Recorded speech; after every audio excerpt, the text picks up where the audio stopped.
I don't know if anyone will really like remember this, but there was this meme that was really big a couple years ago about like main character syndrome, about like, a guy thinking he's the main character. And of course, it's a meme. I'm not gonna take it too seriously, but I remember around the time that it was a big thing that everyone was like referencing it. You know how that happens? Like when a meme is really big, everyone references it for like a month and then everyone stops talking about it forever for some reason. And it's like, wow, that came and went. In that time, one of my friends said to one of my other friends, something along the lines of like, dude thinks he's the main character. Like this guy's acting like he's the main character, right? And again, I don't want to be the guy that makes everything too deep, but I guess that's like, it's kind of the whole point of the series to an extent. But I remember just thinking about it and I was like, wait, who's he supposed to think the main character is? Like, obviously it goes without saying, not all of us are gonna be, Goku and have a main character arc and like be the main character. Like the whole concept of a main character posits that like there's only one of them, you know what I mean? Like, or that's not everyone is gonna have a story like that. Duh. But like to the same, sentiment, right? What do you want this guy to do? Like, do you want him to walk around being like, oh, my buddy Jim's the main character. Like Jim is the guy. Like Jim's the one who's having we're all just in Jim's story. Like what the fuck? Like no. I've always thought that this was so weird, this whole meme, because obviously we can't all be the main character, that's a fact, but we all are the main character of our own lives. Like, I do not want to meet the guy who's walking around right now thinking like, they're just a side character. Like, that's just, like, depressing. Like, how do you live like that? You know what I mean? Not all of us want to be the biggest, main character guy. We don't want to, like, free a country or something that the main character does in the sci-fi show, right? But also, like, let's say you're not like my buddy Jim's the main character. Let's say you say one of these big guys is the main character, like an Elon Musk. Like Elon's the main character, and we're just living in his world. So like you're just directly being like, no, I'm just Elon's little servant.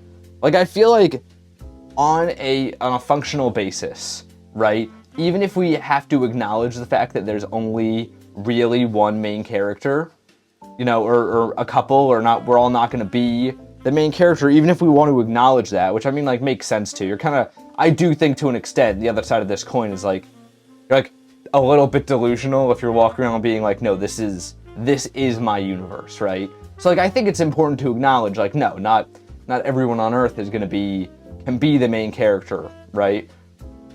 But I think like at the same time, it's important to live your life as if you are the main character. I don't want to, what do you do if you're like, oh, I'm just a side character? Like, what do you do in that scenario? Are you just like, that whole thing? I feel like I've talked about this a little bit on Paint&Talk before, how like every little while people come up with like a new word to not, dehumanize is kind of a hefty way to put it, but they come up with a new word that like sort of is inferring they're a main character and everyone around them is not real. You know how like when people aren't really in your life, you don't really process them the same as people who are, NPC, the coworker, right? And everyone has that, and I think it makes sense. It's just a word to generally refer to like, oh, this guy's outside of my immediate orbit. I don't know him. He listens to coworker music. That those artists that's like, oh, I don't know who listens to Imagine Dragons. He listens to that kind of stuff, right? So like it makes sense that this exists.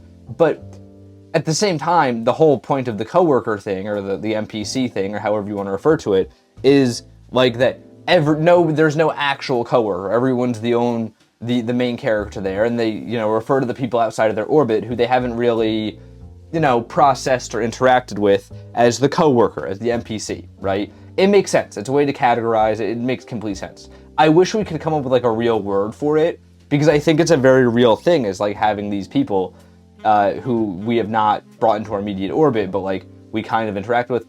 Anyways, that's a whole tangent.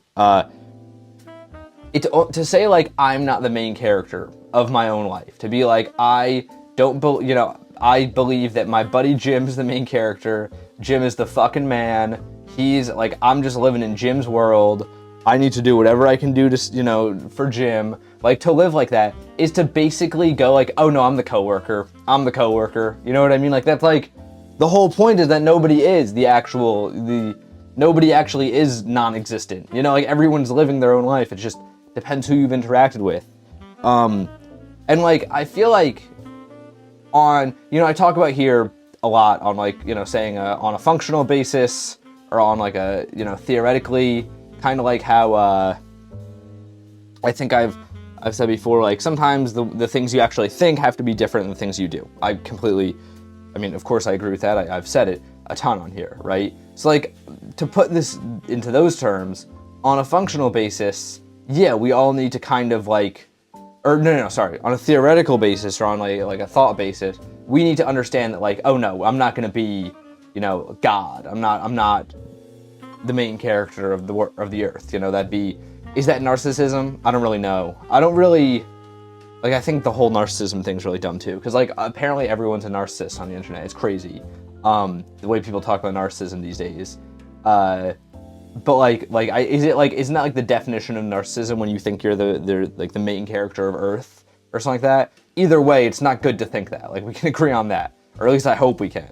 But I think we should all acknowledge that, so we're not all delusional. I don't want delusional people watching this. I hope we're all of sound mind, right? But at the same time, like, even with that being very true, I think on a functional basis, on the other side of the coin, it's very important to acknowledge, like, oh, but I'm the main character in my story. Like, I need to act like I'm the main character. There's this old Joe Rogan clip. Don't watch Joe Rogan much anymore, but, on his, like, 2018, 2019 arc, he had some, he was kind of like, before he got political and he was doing just, like, the whole, what if, like, the pyramids were built by aliens who are watching me right now, like that kind of Joe Rogan. Back then, he had this one thing, he had like one of those motivational guys on, and they said, live your life like you're, there's a camera crew filming for your future documentary. I think that that's a little bit crazy, because like, sometimes you just gotta like lay down and eat popcorn and get the crumbs everywhere, and just like look around and be like, what am I doing? Like, I think that's important to live to an extent, but I do think there's a nice element in that of like, no, live your life as if you're really here to do something. Because when you say, if you walk around going like, oh, but he's better at this than I am, he's better at that than I am, like, those things can be very true. But like, there's always going to be someone better than you at like everything. You know what I mean? That's why people are specialists. I mean, like, I can paint every day here for the rest of my life. There's still gonna be somebody better than me. You know what I mean? Like, that's how things work. That totally is just how that goes. But the reason why things are cool, the reason why we can all live, is because nobody has the unique set of like, it's almost like knowing a video game, how some characters are better at some things, some are better than others. But like, you have a certain combo. You have a combo of how you can live your life that, whether you like it or not, is unique and nobody else has it. And I think learning to play to that combo is like the cheat code to life. Like, learn to play to how you can do things best. You know what I mean? So like I don't want to just talk about myself. I kind of hate doing that on here, but I will, because there's nobody else here to talk about. Like, for me, I recognized when I was starting to do stuff like this on the internet, I was like, okay, I'm not especially funny. I'm not really that great at painting, even though I love art and all that. I'm like, I'm not really that smart, or like not smart enough to the extent where I can really like, give people any sort of insight on life. You know what I mean? So like, why me? You know what I mean? I had to think about that. And my conclusion, which is why I'm doing this now, is like, I'm pretty good at just like talking about a subject, and I love having deep conversations with friends. So that's what I try and do on here. The reason I'm thinking about this right now is because one of you commented very kindly that that's the vibe that Paint&Talk has. And that's awesome. That's exactly what I was going for when I started this. Because I'm not going to be coming on here and painting a masterpiece. I don't think I'll ever have an episode of this where like it's genuinely a fantastic painting, because I'm not that guy. I'm just not, I'll keep getting better, I'll keep improving. I love doing it and I won't stop, but I'm not here to try and paint a million Mona Lisas. I'm here to paint, and talk. That's kind of the whole thing, right? Is like, I'm never gonna be as good, and to the same token, there's someone out there that's better at having deep convos. But there's nobody out there that has my exact set of like, they like to paint, they like to talk, and they, I don't know, there's like a million little combinations that make it so you can do something. Oh my God, the camera just fell. We're back though. Where were we?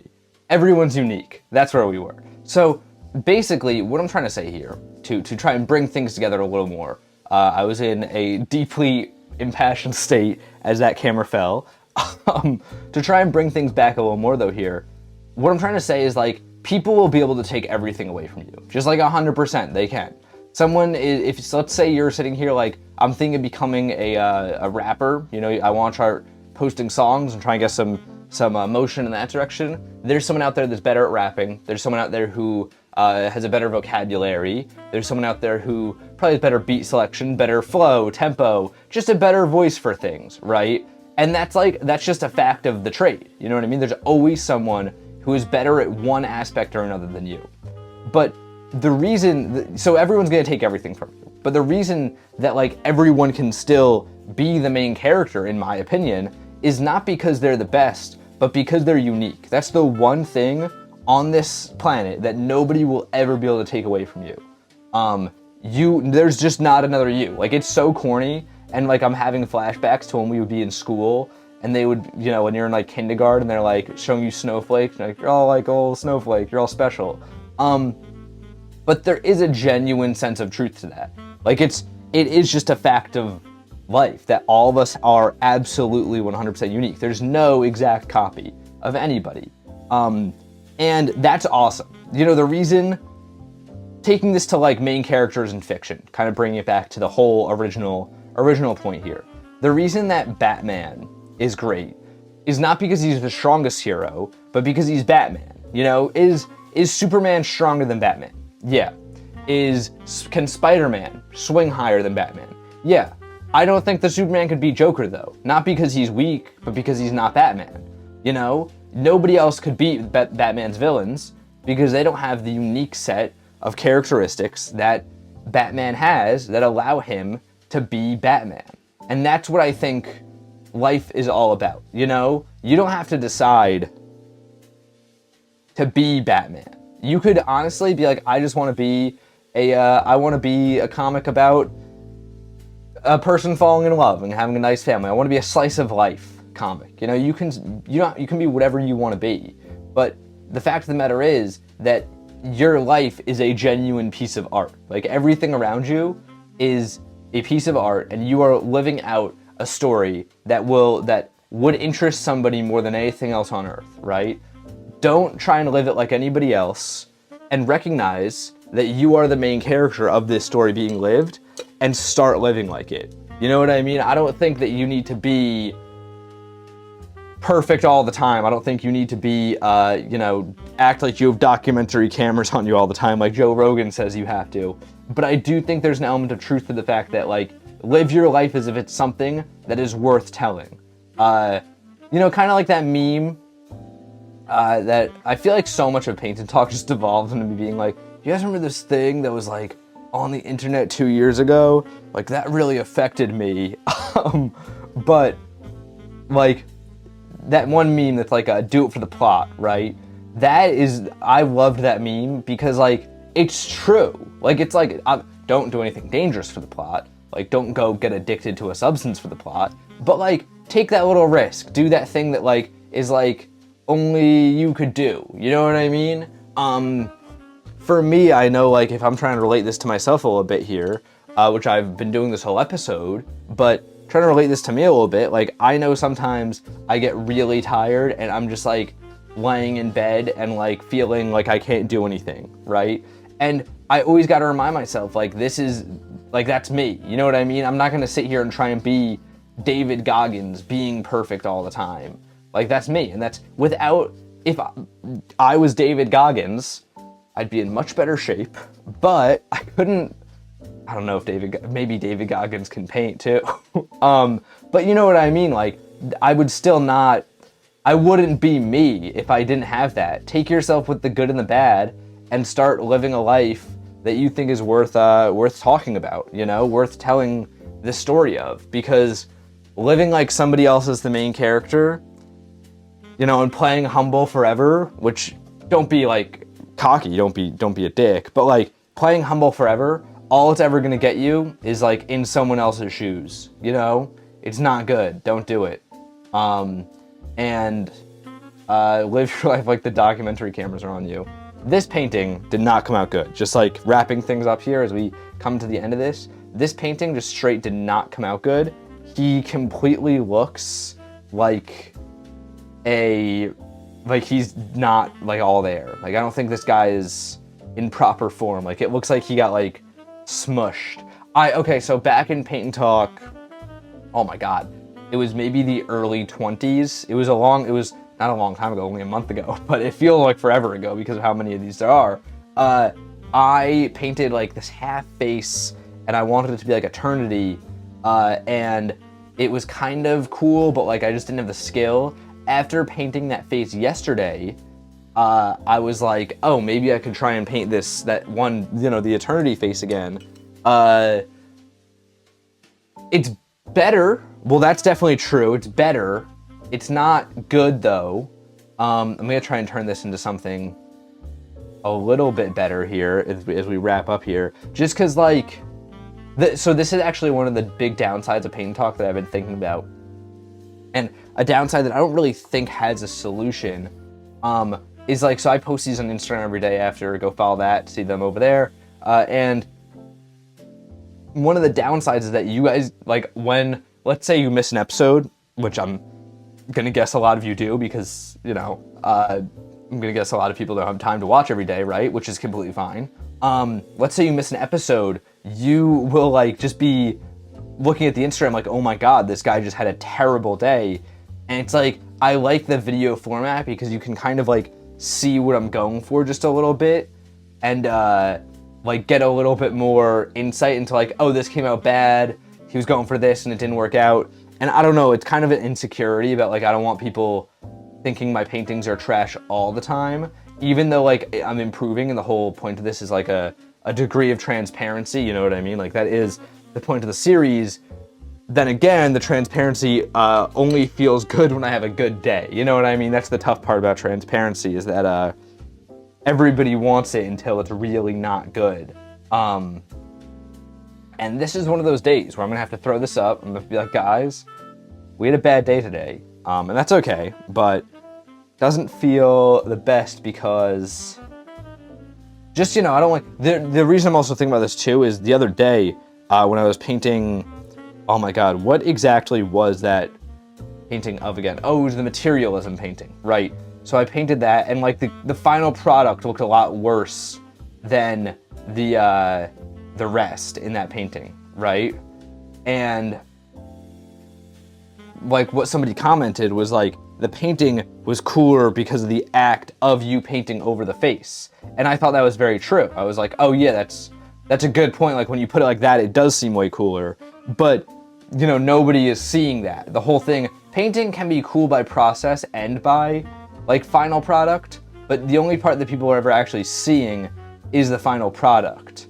So you gotta make sure that part's good. Like I could have a process here of literally just putting 3 strokes on a canvas that kind of make up a face, and that won't matter as long as the final product's good. The process of that of the painting was cool, but the final product's not, and nobody's gonna give, you know, process any mind if the final product's bad. This is another one of those scenarios. So I hope you enjoyed today's episode of Paint and Talk, where I talk about being the main character and compensating for a bad painting for the second half of the episode. This is it. Go check it out over the Instagram. I will say, I don't think it's the worst in how I was able to flip the face. So I think that makes it look a little better. Still just not good though. But hey, you know, that's the whole journey. And the most important part is better than what I could do 48 days ago. So go check it out over on the Instagram. Angles, the whole shebang, description, what I think about the painting after reflecting and writing a little bit about it. And until tomorrow, guys, gals, and pals, this has been Paint and Talk episode 48. I'm here every morning, painting and talking with you all.